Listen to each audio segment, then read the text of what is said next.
Hello world. Today we're going to talk about business models and how you can innovate by changing your business model. Now, when you do business, there's a lot of stuff you do automatically. You're constantly looking at how to reduce costs, how to improve efficiency, how to get more or better customers, all that sort of thing. There's a lot of things that we work with on a daily basis and that we're constantly tweaking. Now, some of these, not all, but some of these are things like price. Do you want to raise the price? Do you want to lower the price? Both will have consequences. What about the costs? Is there anything that you can do to reduce them? It's rare that people go out and say, we want the cost to be higher, but sometimes it's the case. But tweaking costs is something we also do. Now, you can also look at the delivery. Do they pick it up at our store? Do we have a store? Do they download it? Is it something we come out to them and deliver? Can it be done virtually? How is whatever you're selling delivered? That's also something we can look at. And then there's something like amounts. Do we sell one at a time? Do we sell 10 at a time? Do we sell 100 or 1,000 at a time? Now, often, as businesses, we want to sell as many at a time as we can, especially if it's digital, because there's less hassle. And what that means is that sometimes it makes sense to sell one of a thing. Sometimes it's better to sell 1,000. Often it's better to sell 1,000, not always, but often. So tweaking amounts, that's also something that we look at. And finally, just to put 5 points on this list, it's not that there aren't more. We can look at things like the conditions. Is there a return policy? Do they have to pay a deposit? What if there's a cancellation? What if they don't like it? Or that sort of thing. And there are, of course, more than these 5, but I wanted to put 5 on the list just to show that in the normal course of doing business, we are tweaking things and looking at kind of how to improve things. That's how it is. But what about looking at the underlying business model, at how the money goes from somebody else's pocket into your pocket? Now, let's imagine you sell shoes. You could sell anything. You could sell gardening. You could have a dating app. You could sell consulting. You could help people become better at doing ice sculptures. I don't care what you do. But let's imagine for a moment that you sell shoes just because it's easy to work with. So business model number 1, a classic one, is people come into your store, or maybe they buy off the internet, and then they get a pair of shoes from you and they pay you money. Sorry, I just lost it for a moment. They come into the store, they get the pair of shoes, and then they pay you the money. Money changes hands when the shoe changes hands. Maybe the money changes hands before, they order it, you ship it, that sort of thing. But basically, that's what it is. You sell it, and then you get the money.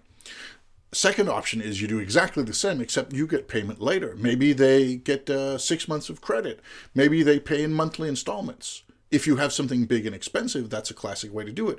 Maybe you are the bank in this case, or maybe you're working with a bank or a credit company, something like that. So it's basically the same trade, except they get more time to pay the money.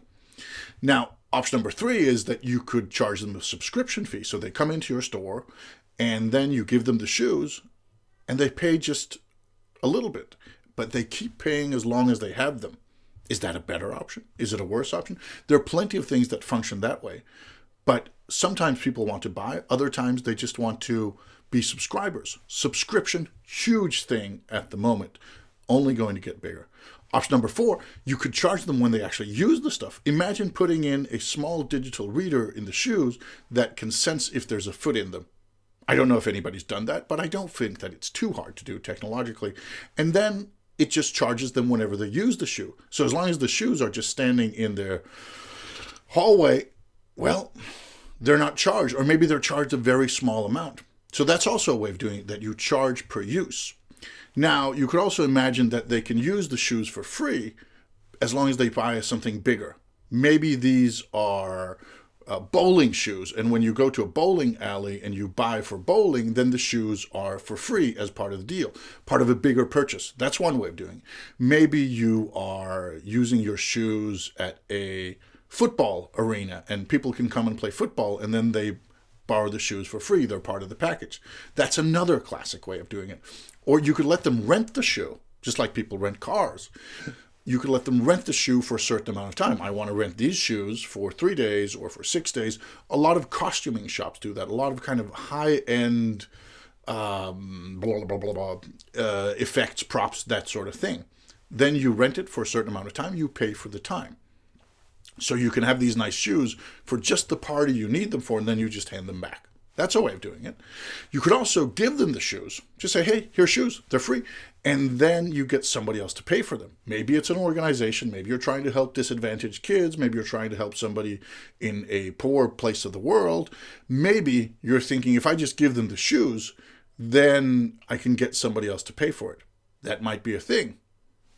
There's plenty of people who make their living giving away stuff and getting somebody else to pay than the people who are actually receiving it. So the end customer, the end user, doesn't necessarily have to be the one paying for it. That's a very viable option. You could give people shoes and then sell them something else. Let's imagine that I wanted to... I have these shoes and they're running shoes. And if I give out a lot of these running shoes, maybe I can sell people some running training or running courses, or I could be their athletic coach. That's an option. So I give them the shoes for free. And then some of those shoes that have been given for free lead to sales of the running coaching or something else. Maybe they get the shoes for free and they buy a stay at my hotel. That's also an option. Giving stuff away for free, you can call it marketing, but getting them to buy something else, that's also a very viable option. Now, then if we get a little bit exotic, you can stop letting people have the shoes for free, but you can charge them to have an experience. Maybe you do the Museum of Shoes, or you do the interactive shoe experience, or you do the room of 1,000,000 shoes. I don't know what you want to do. You're the one making shoes after all, right? But what if you put a price tag not on the shoe, but on the experience that's associated with the shoe? That's also a way of doing it. Finally, of course, you could just stop selling shoes and then instead get other people to pay you to teach them how to sell shoes, or maybe just how to sell in general. That's also a classic, and a lot of people do that. Once they've gotten good at doing something, at selling something, then they stop doing it and they just teach people how to sell it or teach people how to do it, selling your expertise. Now, there are no longer any shoes involved, but it's still about shoes, or about sales at least. There are many business models out there. Insane amounts of business models. If you Google business models or business models 2021 or best business models or bad business models, you will find interesting stuff on the internet. So there's plenty of options out there. I just want to scratch the surface. And maybe you're doing something that's great already. Maybe you are already using an optimal business model for what it is you're doing. That could well be. Could also be that it's time to rethink, time to reconsider and think, maybe we could kind of take a look at not just the pricing and the costs and the supply chain, but maybe we could take a look at the underlying business model of what we're doing. What are we selling to who and how? Well, that was all for this time. I hope you got something you could consider. And yeah, I hope you have a great day. Thank you.